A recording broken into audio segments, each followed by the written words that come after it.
अस्सलाम वालेकुम वरहमतुल्लाह। उम्मीद करता हूँ आप सब लोग खैरियत से होंगे और मेरी सारी साबका वीडियोस पसंद करने का बहुत बहुत शुक्रिया। आज हम बात करेंगे काहन और नजूमियों के बारे में। काहिन और नजूमियों के पास जाना बिल्कुल भी जायज़ नहीं है, बल्कि इस बारे में बहुत सख्त वईद आई है। सही मुस्लिम में अल्लाह के नबी ने फरमाया, अगर कोई काहन व नजूमी के पास जाए और उससे कोई दरियाफ़्त करे तो बतौर सज़ा उसकी 40 दिन की नमाज कबूल नहीं होगी। जब एक सवाल करने वाले के लिए इतनी बड़ी सज़ा है तो सोचें खुद काहन या नजूमी का क्या अंजाम होगा।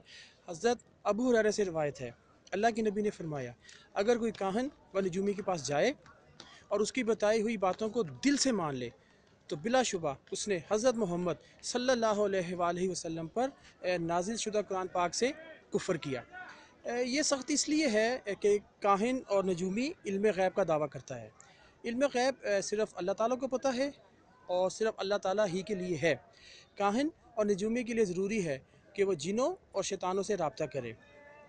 फिर जिन और शयातीन इसकी खिदमत में लग जाते हैं। इसको चोरी की चीज़ का पता, कोई और ऐसी छोटी मोटी बात या जादू करने के बारे में या जादू करने की जगह के बारे में बता देते हैं। शयातीन और जिनों से रब्ता करने के लिए काहन और नजूमियों को उसके सामने सजदा रेज़ होना पड़ता है और उसके नाम का जानवर ज़िबा करना पड़ता है और बहुत ही गलीज़ और गंदी चीज़ें खानी पड़ती हैं और बहुत से ऐसे काम करने पड़ते हैं जो शयातीन को पसंद हैं, जो अज़ खुद कुफ़र होते हैं और शिर्क का ज़रिया बनते हैं।